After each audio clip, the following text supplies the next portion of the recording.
তারা পশুগুলো কি করবে, এবং বিশেষ করে এইটাই যে যারা পশু কিনে ফেলেছেন তারা পশুটাকে কি করবেন, এই বিষয়ে একটা গাইডলাইন সরকার দ্রুত যেন বের করে দেন। আমরা তো সরকারের যে আইন এবং প্রশাসনিক যে আইন, আমরা সেটাকে সারতাজ মাথায় নিয়ে আমরা নিয়ে চলতে চাই। আমরা কোনো রকম পশু কোরবানি করব না, বিশেষ করে গরু কোরবানি করব না। কিন্তু এই গরু যাদের কেনা হয়ে গেছে এই বিষয়ে সরকারের কাছে আমি করজোড়ে আবেদন করব যে বিষয়ে একটা কোনো মানে গাইডলাইন দিয়ে দিক, যাতে মানুষ যে সমস্যায় পড়েছে। জাতীয় 100 টাকা কেজি বিক্রি হবে, আর মেট্রিক টন মাংস আরব কান্ট্রিতে পাঠানো হবে। গরুর ওপর মায়ের আস্থা সমস্ত হিন্দু সম্প্রদায়ের মানুষের। গরুকে জাতীয় পশু ঘোষণা করছে না কেন সরকার? আমরাও আন্দোলনে নামবো, হিন্দু ভাইরা আমাদের সঙ্গে থাকুন। গরুকে জাতীয় পশু করতে হবেই। জবাই করি আর নাই করি, জবাই করলে মাংসটা খেতাম, অর্থাৎ গোশটা খেতে পেতাম। আর এটা আল্লাহর খুশি যদি হতো তারা আমাদের কবুল হতো কোরবানিরা।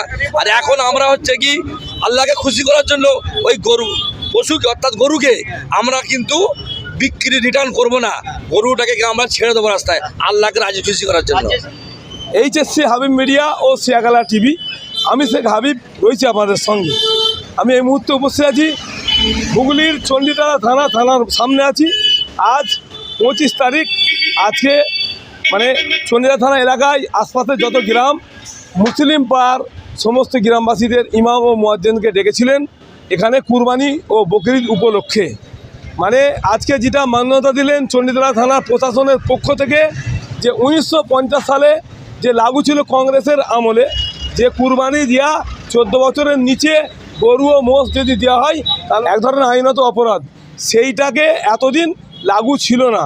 আমাদের এই যে নতুন সরকার 2026-এ বিজেপি এসে তারা এটাকে মান্যতা দিয়েছে। আপনারা সকলে জানবেন যে আজকে কিন্তু এটাই কুরবানি নিয়ে শেষ ভিডিও, এরপরে কিন্তু ভিডিও করব না, কারণ যে একদম 2 দিন পরে কুরবানি। আজকে যেমন বলেছেন স্যারেরা যে আপনারা কোর্টে যান, পশু দপ্তরে যান, আপনাদের ওখানে নোটিশ করুন, যা কোর্ট থেকে যেটা রায় দেবে সেইটা আমরা মেনে নেবো। যে যখন আমরা যে আমরা রায় পাই সেই রায়টা আমরা ঘোষণা দিয়ে আমরা বলবো কুরবানি দিতে। কিন্তু আমি সকলকে একটা করজোড়ে অনুরোধ করব যে গরুকেও কুরবানি দিয়ে আইনকে হাতে তুলে নেবেন না, কারণ আপনারা গরুর জায়গায় আপনারা দিতে পারেন উট, ছাগল, ভেড়া, দুম্বা, যা খুশি দিতে পারেন। গরু ও মোষকে আমি করজোড়ে অনুরোধ করি কেউ কিন্তু কুরবানি দেবেন না, কারণ আপনি আইনকে ভঙ্গ করবেন না, আইন হাতে তুলে নেবেন না। যদিও কেউ আইন ভঙ্গ করেন বা আইনকে হাতে তুলে নেন, তার জন্য কিন্তু যেটা সাজা তাকে পেতে বাধ্য হবে, এটাই জানিয়েছে থানার পক্ষ থেকে। আপনারা ভিডিওটি শেষ পর্যন্ত দেখুন, বেশি শেয়ার করে আপনার মূল্যবান মতামত কমেন্ট বক্সে জানাবেন। কবে অর্ডার এসেছিল দেখা যায়, একদিন আগে বলছি, 2 দিন আগে তো বলতে পারছি, 2-4 দিন আগে অর্ডারটা 1 সপ্তাহ টাইম দিলে তো সুবিধা হতো লোকে। একটা জায়গাটা কি বলবেন এই নিয়ে, কি শুনলেন আজকে কুরবানি নিয়ে?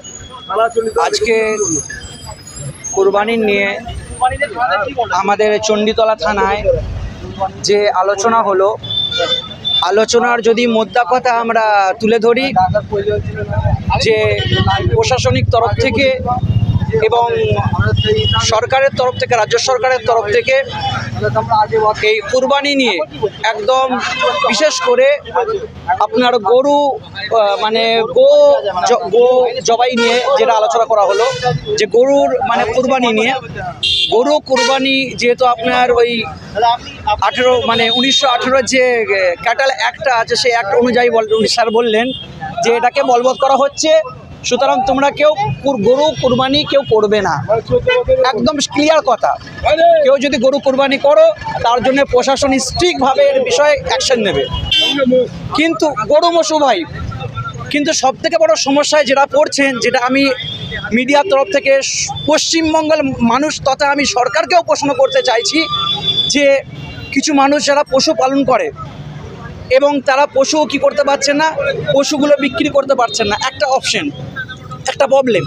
দ্বিতীয়ত যেহেতু এই গাইডলাইনটা এই মানে ফাইনালি জাজমেন্টটা দেওয়া হচ্ছে কুরবানির 2 দিন আগে, কিছু মানুষ, কিছু মানুষ নয়, অনেক সংখ্যক মানুষ যারা পশু কিনে নিয়েছেন, তারা এই মুহূর্তে কি করবেন এই বিষয়ে প্রশাসন এবং সরকার কোন রকম রাস্তা দেখছেন না। মানুষকে পুরো জনগণকে অন্ধকারের মধ্যে রেখে দেওয়া হচ্ছে।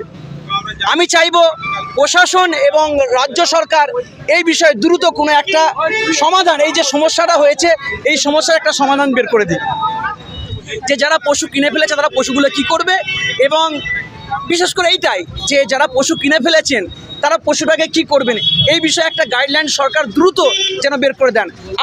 আমরা তো সরকারের যে আইন এবং প্রশাসনিক যে আইন আমরা সেটাকে সারতাজ মাথায় নিয়ে আমরা নিয়ে চলতে চাই। আমরা কোনো রকম পশু কোরবানি করব না, বিশেষ করে গরু কোরবানি করব না। কিন্তু এই গরু যাদের কেনা হয়ে গেছে এই বিষয়ে সরকারের কাছে আমি করজোড়ে আবেদন করব যে বিষয়ে একটা কোনো মানে গাইডলাইন দিয়ে দিক, যাতে মানুষ যে সমস্যায় পড়েছে। আর সরকারের কাছে আরও আমার আবেদন যে এই গরুকে যেন অবিলম্বে জাতীয় পশু ঘোষণা করা হয়।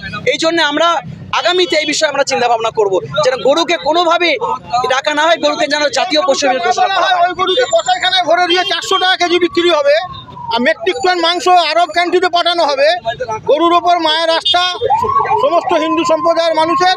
গরুকে জাতীয় পশু ঘোষণা করছে না কেন সরকার? আমরাও আন্দোলনে নামবো, হিন্দু ভাইরা আমাদের সঙ্গে থাকুন। গরুকে জাতীয় পশু করতে হবেই। গরুর মাংস বাইরে রপ্তানি হতে দেবো না, আমরা হতে দেবো না। হ্যাঁ, গরুকে জাতীয় পশু ঘোষণা করা হোক। কেন করছে না সরকার? কুরবানি হবে না কসাইখানা কাটিং হবে, এটা কেমন বিচারিতা? এগুলো বন্ধ করা দরকার। সব জায়গায় হচ্ছে, শুধু এই রাজ্যে হচ্ছে না। তাহলে পুরোপুরি সারা দেশে বয়কট করুক। আর আমরা মুসলমানরা গরু বয়কট করলাম। গরুর মাংস কেউ খাবো না বা খেতে দেবো না। গরু জাতীয় পশু, গরুকে জাতীয় পশু ঘোষণা করতেই হবে। মোষকে জাতীয় পশু করুক চাই নয় করুক, গরুকে যেন জাতীয় পশু করা হয়। ধন্যবাদ। মাংস খাবার জন্য জিনিসটা নয়, এটা ত্যাগ, আল্লাহকে রাজি খুশি করার জন্য।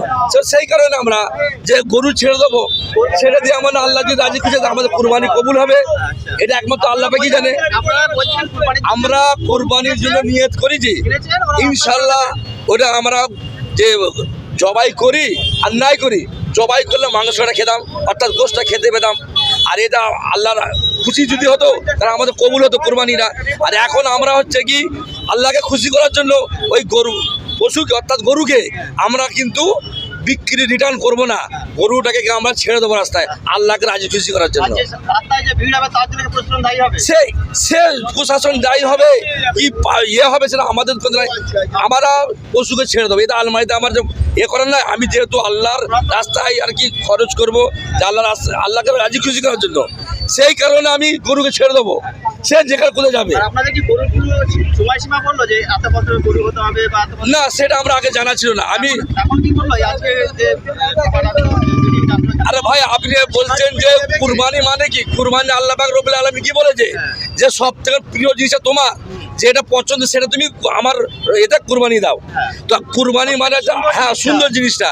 আর এই যে আমরা যে এক সপ্তাহ আগে কি দুদিন আগে গরুটা কেনার নিয়ম নয়, আমি কিনেছি ঈদের পরে কিনেছি গরুটা, যাতে আমি তাকে লালন পালন করতে পারি, যে আমার একটা মহব্বত যেন আছে, যাতে আল্লাহকে রাজি খুশি করতে পারি। এই কারণটা হচ্ছে আমার মেন উদ্দেশ্য।